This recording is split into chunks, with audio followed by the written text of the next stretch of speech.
पाठवलं होतं ना कंपनीला, तर तिथून मला ऑफर आली कामासाठी, म्हणून मी चालली ग. आज माझा इंटरव्ह्यू पण आहे ना तिथं. कामासाठी फॉर्म भरला होता का तू ना? हो ग मम्मी. पण तुले कोणी सांगितलं कारभार करायचा? तुले विचारता नाही आलं का मला? त्यात विचारायचं काय आहे का मम्मी? जॉब नाही करायचं तर काय करायचं मग सांग बरं.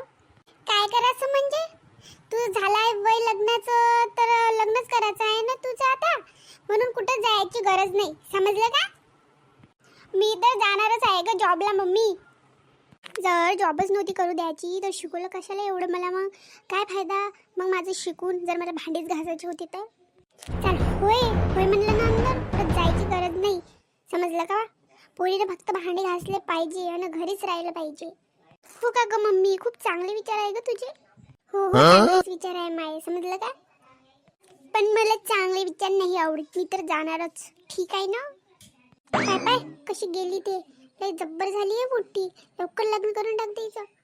कसा गेला ग इंटरव्ह्यू तुझा? चांगला गेला आणि मी सिलेक्ट झाली.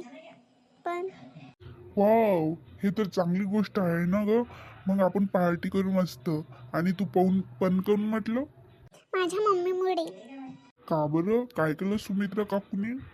ते म्हणते मला की पोळीचं काम नाही म्हणते, जॉब करणं, मुलीनं भांडी घासले पाहिजे म्हणते. अशी म्हणते का तुझी आई? हो, आणि लवकरच लग्न पण करून देतो म्हणे माझं. लग्न? लग्न नाही होऊ शकत. मला नाही करायचं रे, पण माझी मम्मी म्हणते मला की माझं लवकर लग्न करून देते म्हणून.